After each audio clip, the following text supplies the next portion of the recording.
OK. Bon, bonjour tout le monde. Bienvenue à ce webinaire TEDFAD. Aujourd'hui, on a l'illustre et l'immense bonheur, non, je sais, on a l'immense bonheur de recevoir le docteur et illustre professeur Patrick Plante, qui nous fera un webinaire intitulé Utiliser Zotero dans un contexte d'études et de recherche. Pour certains, c'est peut-être un rafraîchissement de la mémoire, comme il est écrit dans le clavardage. Mais pour les autres, ce sera peut-être une façon de découvrir un outil hyper performant qui peut nous aider dans nos travaux de recherche et d'études dans le cas des étudiants. Donc, professeur Plante, à vous la parole. Puis pour tout le monde, n'hésitez pas à utiliser le clavardage là, pour faire vos commentaires, questions et tout le tralala. À vous la parole. Merci Serge. Donc, je vais partager mon écran. C'est celui-là. Alors, voilà. La communication s'intitule Utiliser Zotero dans un contexte d'études et de recherche. Donc, vous allez voir qu'il y a plusieurs cas d'usage qui sont possibles pour l'utilisation de Zotero. Donc, la présentation est assez classique. Qu'est-ce que Zotero dans un premier temps? Parce que c'est pas tout le monde qui est sur le même pied là, pour comprendre un peu ce logiciel. Les fonctions de base. Puis après ça, on va aller avec quelques petites fonctions avancées comme l'utilisation des marqueurs et des tags, mais aussi comment on peut bénéficier ou pas, vous allez voir, de l'utilisation de l'intelligence artificielle avec Zotero. Et bien entendu, je vous demanderai de garder vos questions pour la fin. Ben, vous pouvez les énoncer tout le long de la communication, mais je vais répondre à vos questions à la fin. Alors, vous allez voir, il y a certaines explications qui sont quand même assez longues, mais le PowerPoint va être accessible par la suite. Donc, c'est pour ça que j'ai mis un peu plus de texte, sachant très bien que ça peut devenir une référence là, si vous voulez par la suite. Donc, l'objectif du webinaire, hein, c'est pas que vous deveniez des experts de Zotero en 45 minutes, c'est un peu court. Surtout que c'est pas vraiment un atelier, là, c'est que je vais vous montrer des choses, mais c'est de vous familiariser avec cet outil-là, qui est vraiment un outil qu'on peut utiliser de manière minimale, mais qu'on peut aussi utiliser de manière avancée. Puis dans les deux cas, il n'y a pas de mauvais usage, là. Si vous l'utilisez à la mesure de vos besoins, ben, c'est un bon usage. Vous allez voir, il y a les fonctions de base, mais il y a aussi les marqueurs, les fameux tags que je vais vous montrer, qui sont un outil qui est quand même assez puissant, une fonction qui est puissante, qui est vraiment intéressante. Puis comme je le disais aussi, quelques éléments là, d'intelligence artificielle en terminant parce que c'est dans l'air du temps aussi, mais c'est parce que aussi ça peut vous aider avec Zotero à améliorer encore plus l'exploitation de vos données. Et finalement, l'objectif ultime, ben, c'est de susciter votre intérêt pour ce logiciel-là. Donc, premièrement, qu'est-ce que Zotero? Ben, Zotero, c'est un logiciel de gestion bibliographique. C'est un petit logiciel, en fin de compte, qui permet un peu de collectionner, de mettre tout au même endroit vos références. Donc, ça peut être des articles, ça peut être des livres, ça peut être des émissions de podcasts, de balado, excusez-moi. Ça peut être des projets de loi. Tu sais, il y a beaucoup d'éléments qu'on peut mettre comme référence bibliographique. Et ça permet de les classer, de les annoter ou de les modifier. Donc, dans un premier temps, c'est un peu comme un classeur, si vous voulez. Mais après ça, ce qui est intéressant d'un logiciel comme ça, c'est que vous pouvez l'utiliser dans un logiciel de traitement de texte, par exemple, pour faire vos références bibliographiques. Comme par exemple, nous, en éducation, on utilise beaucoup l'APA. Donc, c'est le style APA. Euh, donc, vous faites vos travaux en APA, mais par exemple, vous voulez utiliser une partie de votre travail pour faire une présentation dans un colloque. Et ce colloque-là vous demande que les références soient avec le style Chicago. Vous connaissez rien là-dedans, donc traditionnellement, il faudra aller chercher le livre ou aller chercher des références sur Internet, refaire toutes vos références et votre bibliographie. Mais si vous utilisez un logiciel de gestion bibliographique, il s'agit simplement de dire, à la place d'APA, on va choisir un autre thème et automatiquement votre document va changer de thème. Donc, sans que vous connaissiez vraiment comment fonctionne Chicago. Donc, ça, c'est une des forces, là, je dirais, d'un logiciel comme ça. L'autre élément qui est intéressant aussi d'un logiciel de gestion bibliographique, c'est que oui, vous avez votre bibliothèque personnelle. Cette bibliothèque-là peut être accessible. via le web, là, via le cloud, à différentes interfaces. Donc, vous pouvez l'avoir sur votre ordinateur ou plusieurs ordinateurs, sur une tablette, un téléphone. Vous pouvez aussi avoir la fonction web pour accéder dans une fenêtre d'un navigateur. Donc, ça, c'est intéressant parce que c'est assez versatile. Et vous pouvez aussi avoir des bibliothèques partagées, c'est-à-dire entre plusieurs personnes pour des projets. Donc, tout ça, c'est des éléments là, qui constituent un logiciel de gestion bibliographique que je vais vous montrer là, dans les quelques minutes qui vont suivre. Mais pourquoi utiliser Zotero? Parce qu'il y en a d'autres.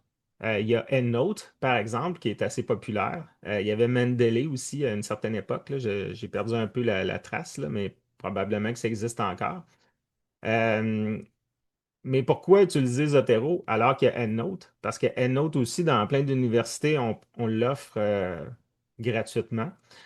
Par contre, un des problèmes, c'est que quand vous terminez vos études, ben, il faut acheter la licence. Puis, ben, c'est pas toujours donné, là. Puis, tu sais, on l'utilise pas toujours. Est-ce que ça vaut la peine de payer, tout ça? Donc, vous n'avez pas ces problèmes-là avec Zotero parce que c'est un logiciel libre. Donc, vous pouvez l'utiliser à votre convenance selon les projets que vous voulez. Donc, ça, c'est un gros avantage qu'il soit libre et gratuit. Ben, gratuit, vous ne payez pas, mais libre, c'est aussi qu'il y a une grande communauté de programmeurs qui vont créer des plugins, des nouvelles fonctions. Donc, il y a des dizaines, voire des centaines de fonctions qui existent à travers le temps là, pour Zotero. C'est sûr qu'il y en a qui ne sont pas entretenus. Donc, ils ne fonctionnent plus pour une nouvelle version, par exemple. Ou il y en a qui sont faits beaucoup qui arrivent de Chine, là, donc on n'est pas trop capable de comprendre. Là. Ça prend des traducteurs pour savoir à quoi ça, qu'est-ce que ça peut faire. Puis il y a aussi d'autres qui sont super bons, des plugins, qui finalement sont intégrés dans le code source de Zotero pour des nouvelles versions. Donc, ça, c'est une bonne chose. Ce qui est intéressant aussi, c'est que comme il n'y a pas de licence, ben, c'est-à-dire c'est une licence libre, vous pouvez l'installer où vous voulez. Puis il y a une large communauté d'utilisateurs là, de ce logiciel-là, surtout dans les universités francophones. Donc ça, c'est intéressant parce que si vous avez besoin d'aide, c'est facile à trouver. Si vous voulez voir des cas d'espèces, des exemples, des vidéos YouTube qui présentent comment utiliser telle fonction, ben, c'est sûr que ça existe là, sur Internet parce qu'il y a une grosse communauté de personnes qui l'utilisent. Et faites à noter aussi, c'est un logiciel qui est simple à utiliser. Donc, du moins à la base. Donc, ça, c'est un élément hyper important. Donc, la courbe d'apprentissage pour ce logiciel-là, tu sais, c'est pas un logiciel d'Adobe là, pour du montage vidéo d'experts. Là, tu sais, c'est vraiment quelque chose qui est relativement simple.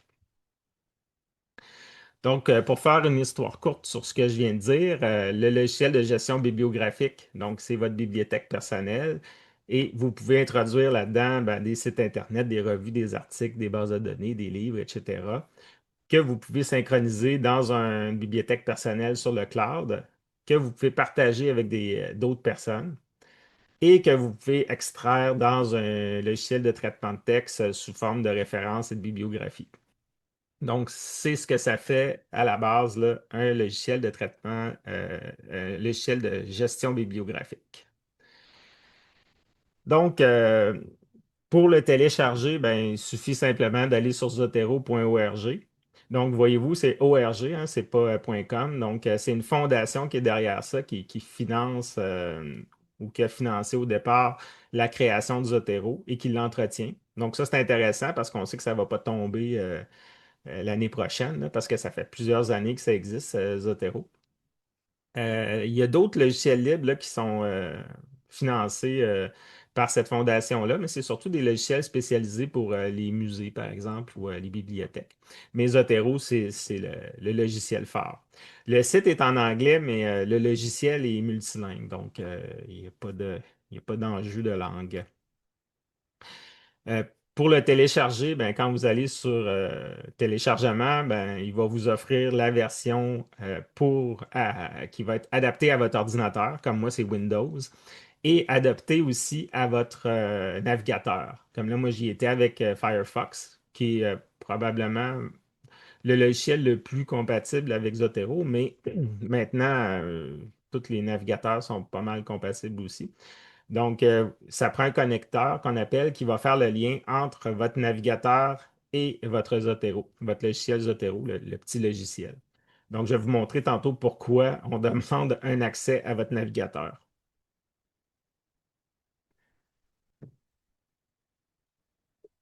Donc, ce que je vous montre là, il y a des petites vidéos que j'ai fait pour un cours TEDDO 72. Puis je vous les ai mis en archive là, accessible avec les liens. Donc, dépêchez-vous pas d'écrire le lien là, à la main, là, c'est un peu compliqué, mais comme je le disais tantôt, les PDF, vous allez y avoir accès, donc les liens vont être actifs.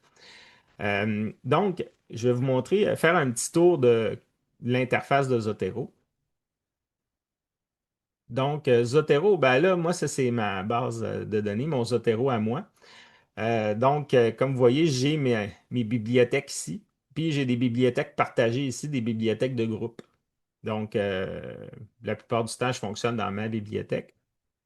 Ici, vous avez des tags, des marqueurs, on va y revenir tout à l'heure.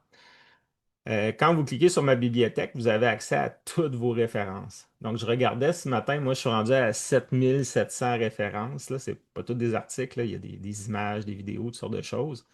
Donc, vous avez le document qui est ici et vous avez des colonnes là, il y en a par défaut, mais vous pouvez aussi les gérer puis en ajouter si vous voulez. Donc, par exemple, moi, j'avais mis la date d'ajout. Donc, tu sais, l'article pourrait être de 1975, mais moi, je l'ai ajouté hier. Donc, ça me permet d'aller chercher ce que je trouvais pertinent dernièrement et non juste par la date. Donc, ça, c'est l'interface qui permet de voir les documents. C'est un peu comme un dossier là, dans lequel vous aviez des fichiers. Et quand vous cliquez sur, vous sélectionnez une ressource, bien, sur le côté, vous avez les différentes données qui sont associées à cette ressource-là. Les données de base qui permettent là, de l'auteur, le titre, l'année, etc.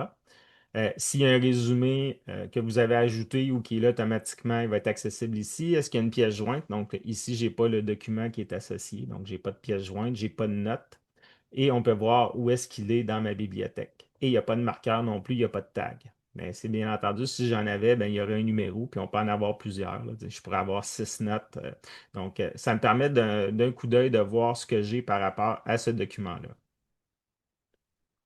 Donc, l'interface, minimalement, ça ressemble à ça. Donc, un des éléments qui est à la base, là, c'est comment je fais pour intégrer des références dans mon Zotero. OK? Donc, j'ai une petite vidéo qui vous le montre, mais moi, je vais vous le montrer en vrai. J'ai préparé ma boîte à lunch, comme on dit. Donc, ici, j'ai mon navigateur. J'ai déjà, voilà, à cause du truc de partage, je ne vois pas en haut. Je vais arranger ça. Bon, c'est revenu en haut, c'est pas grave. Euh, donc, j'ai ma boîte à lunch ici, comme on dit, et j'ai mon Zotero. J'ai créé un dossier là, qui est pratiquement vide. Donc, là, moi, je voudrais ajouter des références dans ce dossier-là. OK? Donc, il y a une manière automatique, il y a une manière manuelle, OK, à la base. Donc, je clique sur ça ici. Là, je dis, ben, mettons, je veux ajouter un article de journal. Et là, ben, je remplis tout à la main.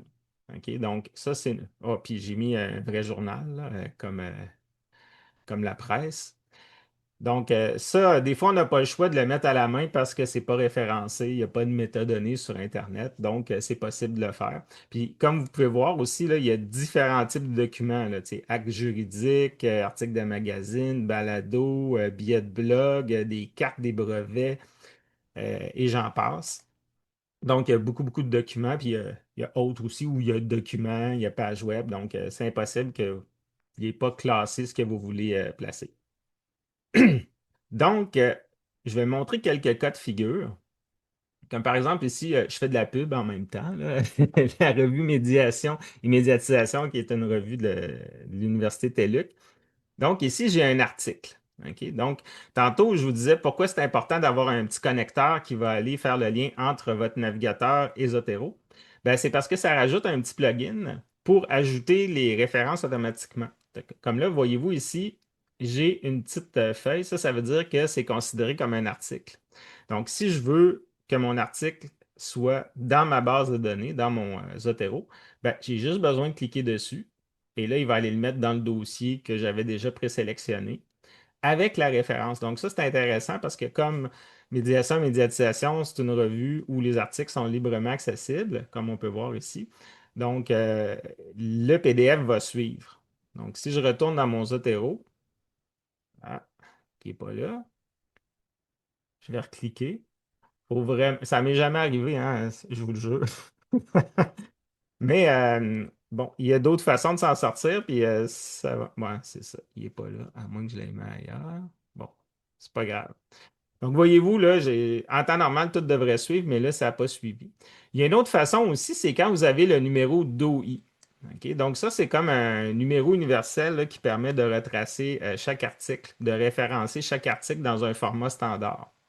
Je peux aussi copier ça. Puis là, ben, comme ça ne s'est pas affiché comme je le voulais, ben, il y a une petite baguette magique ici. Donc, vous cliquez dessus et là, vous pouvez mettre un ISBN, un DOI ou un code barre, n'importe quoi. Donc, je vais y aller comme ça et je suis sauvé. Donc, voyez-vous, là, quand on passe par le DOI, le PDF ne suit pas nécessairement, là, mais voyez-vous, toutes les informations sont là, donc je n'ai pas besoin de les écrire à la main. Donc, ça, c'est un avantage. Je vais quand même essayer de me battre un peu là, pour vous montrer comment ça fonctionne. Ici, ça, c'est sur AirLib, la- la- le répertoire là, de documents libres qui sont accessibles à la TELUC. Donc, voyez-vous, là, l'icône a changé ici. Vous voyez peut-être pas parce que c'est petit, mais là, c'est comme un livre ouvert. Donc, si j'ai un livre fermé, ça veut dire que la référence, c'est un livre. Un livre ouvert, ça veut dire que c'est un chapitre de livre. Donc, j'ai encore le DOI là, si je suis mal pris, mais je vais quand même réessayer. Donc, je clique ici. Et là, ben là, la copie ne va pas suivre parce que ce n'est pas une copie libre, là. Bon, il faut le demander pour l'avoir à la pièce.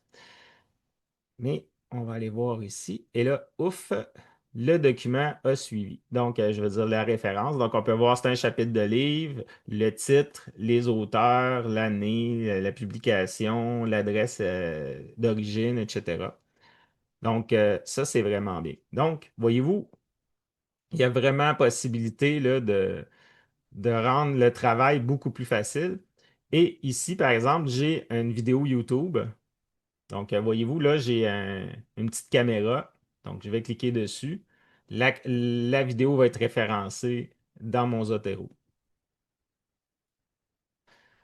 On va aller voir si ça fonctionne. Bon, juste pour me faire mentir, là, mais en plus, je l'ai essayé avant de. Ça m'est jamais arrivé. Ah, c'est peut-être parce qu'il n'est pas terminé. Mais bon, on va lui laisser le temps. Mais bon, il n'est pas arrivé pour une raison. C'est parce que je suis en direct, là, ça arrive tout le temps. Bref, il se serait ajouté là avec le petit icône, là. Mais je vais quand même repeser là, parce que je trouve ça un peu spécial. Bref, on va le laisser aller.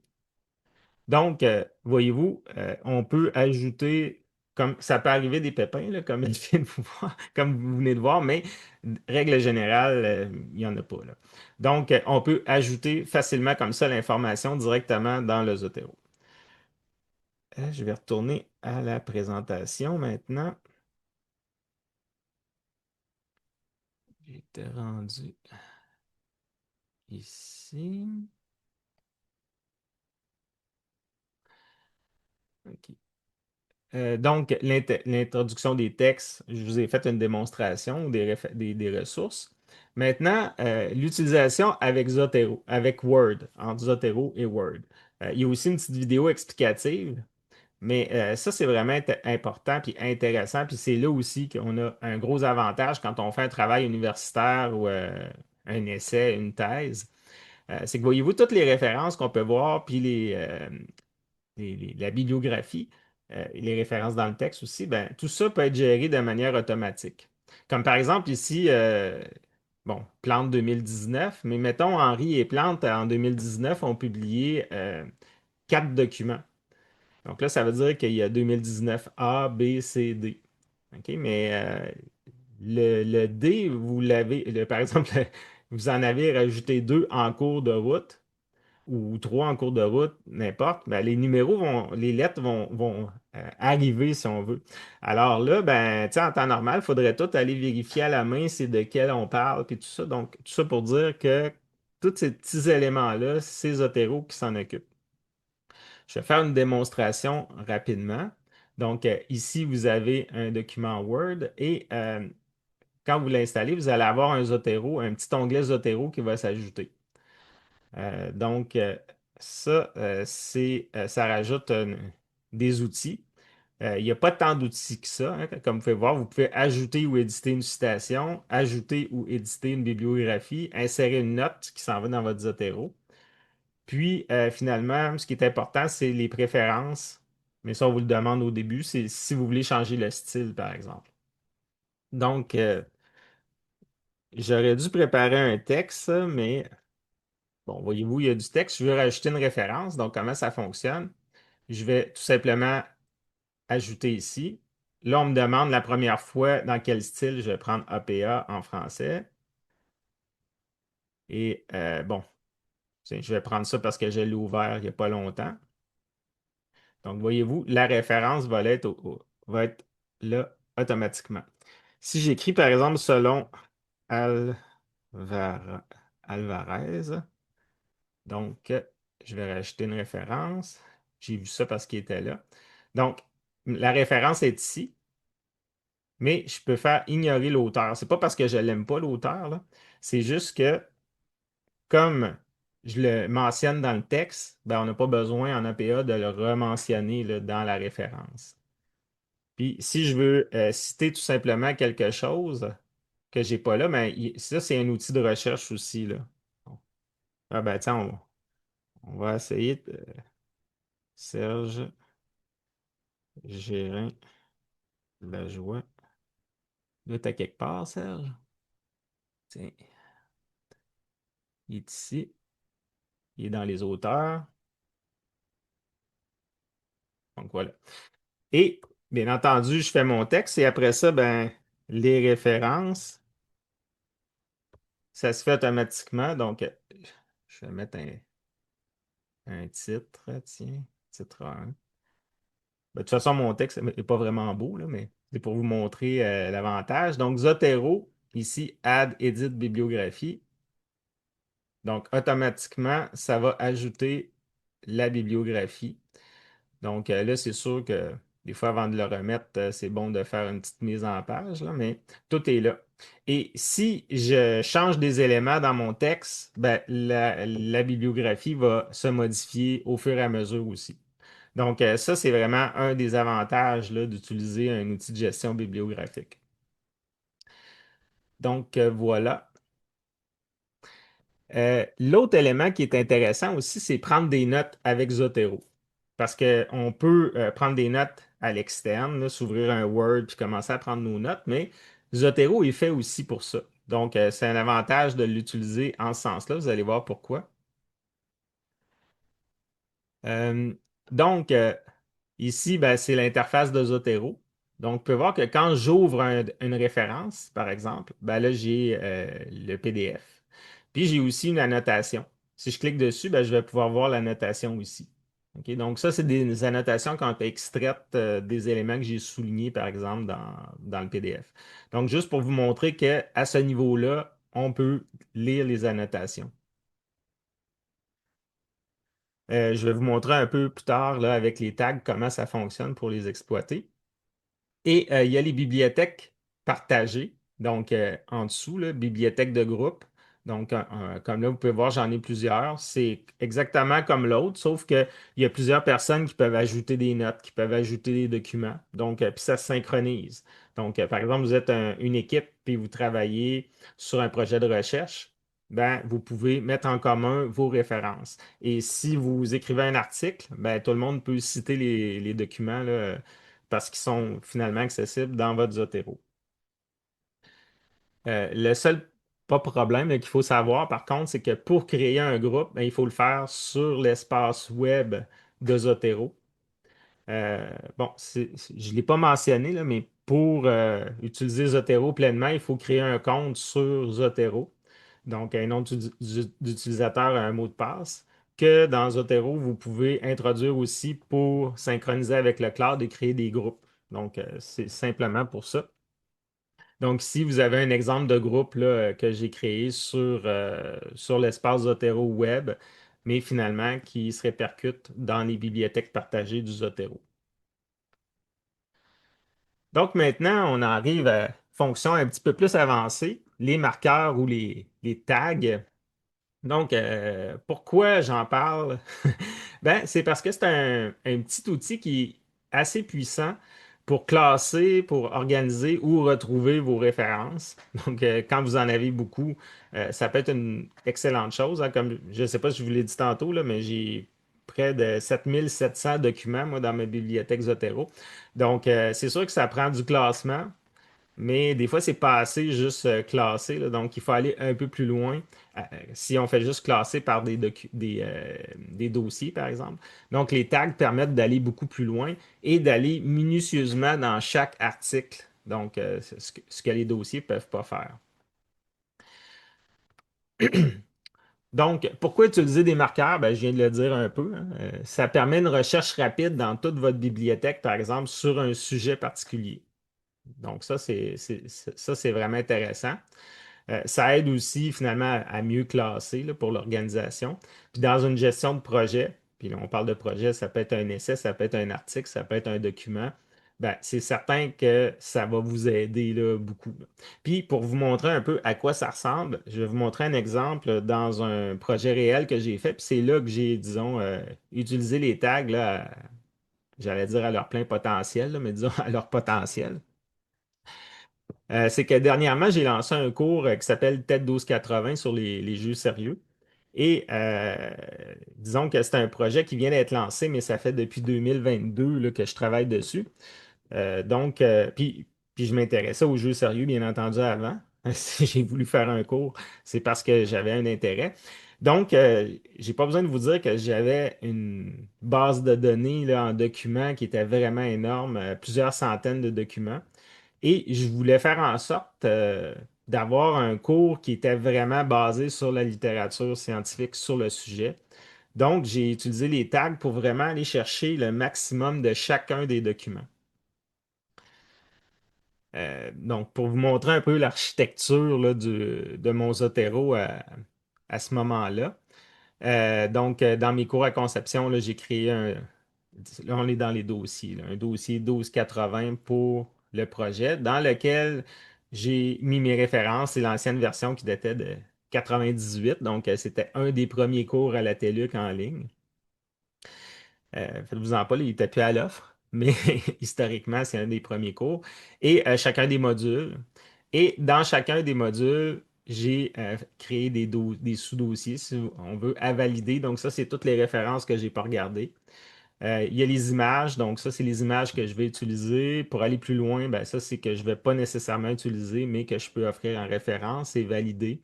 Ben, c'est ceux que je vais utiliser finalement.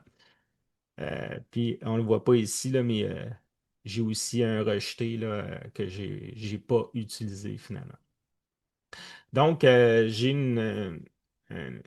une structure assez semblable pour les modules et les sous-modules, si on veut. Et voyez-vous, les titres de mes modules sont quand même assez longs, mais mes sous-modules sont quand même assez longs et descriptifs. Donc, c'est de ça que je vais me servir pour les tags. Donc, ça va me permettre de savoir exactement où les placer. Puis, tu sais, c'est pas parce que j'ai un document ici que tous les tags sont nécessairement dans 1.1. Donc, il peut y avoir quatre tags différents dans le document. Ce qui fait que grâce aux tags, ben, c'est facile à retrouver, là, même si j'ai minimalement un classement par dossier. Donc, bon, ici, c'est un exemple. Dans mes validés, j'ai ces références-là et on peut voir que j'ai les documents PDF ou autres, là, tout dépendant. Comme là, ici, c'est une image, donc je les ai vraiment validés. Et ici, là, c'est vraiment petit, là, mais ça, c'est les notes. Donc, on peut voir que j'ai pris des notes pour chacun, donc je les ai vraiment validées. Si je n'avais pas de notes encore, ben, ils seraient dans à valider, par exemple. Donc, comment ça fonctionne? Quand on ouvre un document dans Zotero, quand on clique dessus puis qu'on a le PDF va ouvrir, OK, dans une fenêtre. Et cette fenêtre-là, ça permet de prendre des notes. Donc, voyez-vous, il y a plusieurs sortes de notes. Là, je peux écrire à la main, je peux sélectionner une image comme j'ai fait ici, ou une zone, surligner du texte. Bon, c'est le genre d'éléments de base, là, comme on a dans Adobe, par exemple. Ce qui est intéressant, c'est que quand je surligne, par exemple, un élément, il va se retrouver automatiquement dans cette zone-là où il y a les annotations. Donc ici, voyez-vous, c'est là, puis il y a une image un peu plus bas qu'on ne voit pas. Donc ça permet de surligner ou d'ajouter des commentaires qui vont se retrouver là. Et chacun des commentaires, chacun des éléments que j'ai extraits, je lui ai attitré un tag. Donc quand on clique dessus, on peut ajouter un tag. Donc, voyez-vous, celui-là, ben, c'est intéressant pour 1.1, ces deux-là pour 1.1, celui-là pour 1.2. Puis en bas, ben, pour le document, je peux voir exactement quels tags sont présents. Donc ici, c'est 1.1, 1.2 pour cette page-là, du moins. Et j'ai des couleurs. Les couleurs aussi ont une fonction particulière. Il n'y en a pas beaucoup, mais ça agit aussi comme un tag. OK, donc, ça pourrait être, par exemple, ben, quand je suis certain, je surligne en vert. Quand je ne suis pas certain, je surligne en jaune. Ou, on peut se trouver un code, là. Moi, je dirais au début, j'y allais pas mal à l'humeur, là, donc mes couleurs ne veulent rien dire. Mais c'est fait pour avoir une signification. Par exemple, si je clique sur jaune ici, ben là, je vais juste avoir les citations en jaune, les notes en jaune, etc. Donc, voilà, ça, c'est vraiment intéressant. Je vais vous le montrer live après ça, là, pour voir un peu comment ça fonctionne dans la vraie vie. Petite chose avant que je vous le montre aussi, là, voyez-vous, on peut attitrer des tags à des éléments que j'ai surlignés dans un texte. Mais on peut aussi attitrer des tags à un document dans ma bibliothèque Zotero. Ça, moi, je pensais là, que si je mets des tags dans le document, dans le texte automatiquement, ils vont être attitrés au document, mais ça n'a pas l'air que ça fonctionne comme ça. Donc, ça, c'est un peu plate, là, mais tu sais, si vous voulez vous retrouver, moi, ce que je fais, c'est qu'un coup, j'ai fini d'évaluer un article. Pardon, par exemple, j'ai trois tags qui sont associés à cet article-là. Ben, je vais aller sur le document puis je vais aller ajouter ces mêmes tags-là. Donc, c'est un ouvrage à la mitaine, là, je dirais, mais au moins après ça, vous vous retrouvez. Donc, je vais aller vous le montrer en vrai. Donc, je vais aller sur cet article-là. Ben, c'est un livre, c'est Apprendre avec les Serious Games. Donc, vous voyez un peu mon champ d'intérêt. Donc, celui-là, je l'ai lu plusieurs fois, puis je l'ai pas mal marqué, tagué. Donc, on peut voir ici, j'ai toutes mes annotations. J'en ai 115 là, que j'ai extraites du livre. Et on peut voir les tags en bas. Là, il y en a, ça va de 1.3 à 5.2. Donc, là où c'est intéressant, c'est que si, par exemple, là, je me dis, OK, là, je m'intéresse seulement à l'aspect théorique. Je suis en train d'écrire dans Word sur la théorie. On va préparer notre Word, là. Voilà. Donc, si je clique sur 1.5 théorie, je vais juste avoir les tags du livre qui touchent à la théorie. Donc, ça, c'est intéressant.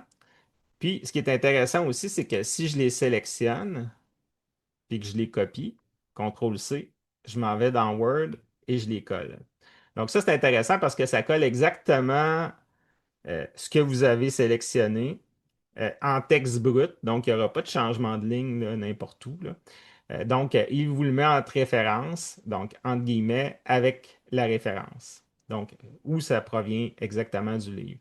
Donc, ça, c'est super intéressant, puis c'est un outil puissant parce qu'imaginez, là, pour euh, plusieurs documents, vous en avez, je ne sais pas moi, une cinquantaine, puis là, vous voulez extraire tout ce qui touche à la théorie pour écrire sur la théorie. Donc, vous pouvez aller dans chaque document, tout extraire, et après ça, mettre ça dans Word, puis là, ben, c'est plus facile à travailler.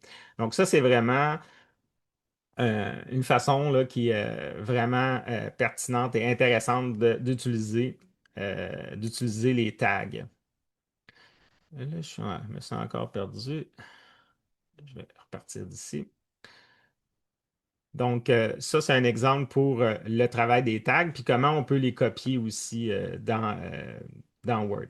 Ah, puis il y a un petit élément aussi qui est vraiment intéressant, c'est que si je retourne dans Zotero, OK, donc là, j'ai plusieurs annotations parce que j'ai fait plusieurs exemples, là, mais si je clique sur le bouton de droite sur la référence, c'est le bouton contextuel, ben, excusez-moi sur PC, là, sur Mac, ça doit être d'autres choses.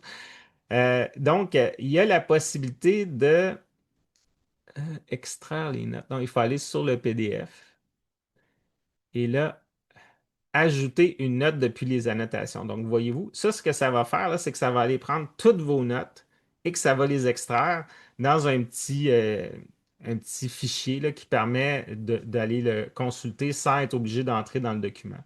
Donc, voyez-vous, je vais le faire ici. Donc, il me l'a mis là. Donc, les annotations sont toutes ici.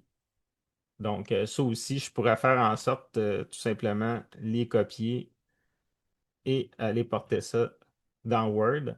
Donc là, je n'ai pas besoin de retourner au livre, par exemple. J'ai toutes les annotations ou mes notes que moi j'ai prises qui sont dans Zotero ou dans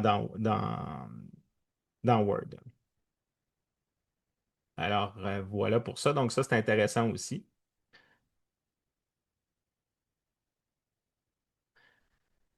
Faites-vous-en pas, j'arrive aux questions. La plupart des choses, je vous les ai déjà montrées, hein, les couleurs, des annotations, les tags, le choix des tags, d'être capable d'aller porter ça dans Word. Maintenant, pour ce qui est rapidement là, de l'utilisation de l'intelligence artificielle, je vous dirais personnellement, moi, ce que j'ai trouvé qui était le plus fonctionnel rapidement, ben, c'est tout simplement de prendre quelque chose, par exemple, que vous avez dans Word, de le mettre dans le chat GPT puis lui demander qu'est-ce que vous voulez faire avec ça. Par exemple, d'identifier des similitudes ou des incohérences ou de faire une synthèse.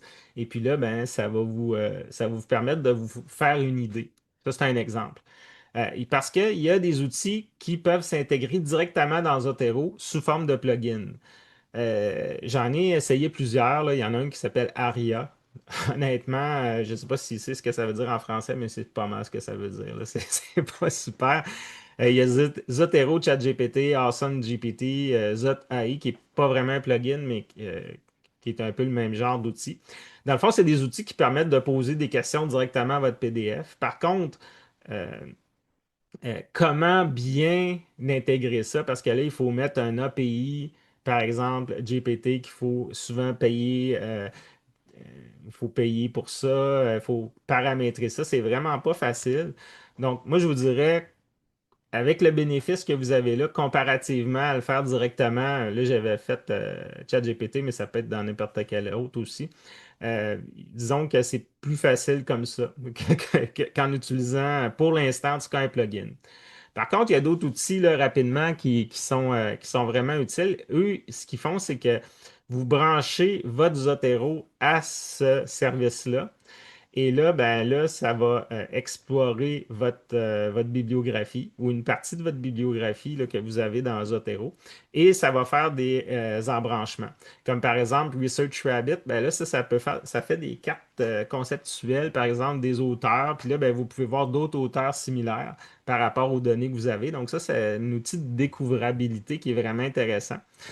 Litmaps, ben, ça, c'est pour faire des cartes. Puis Elicit, lui, je l'utilise beaucoup. C'est pour faire des revues de littérature, par exemple, qui soient grosses ou petites, pour fouiller un sujet, disons, de manière rapide ou très approfondie. Tout ça avec votre base de données, là, c'est-à-dire que vous pouvez nourrir Elicit de vos articles ou vous pouvez aussi, les articles qui sont découverts dans Elicit, les envoyer dans une base de données de votre Zotero. Alors voilà, je voulais faire un peu rapide là, parce que le temps file et vous avez certainement des questions. Donc voilà, je vais mettre fin au partage. en espérant ne pas vous avoir trop étourdi en tentant de parler rapidement. Merci, Patrick.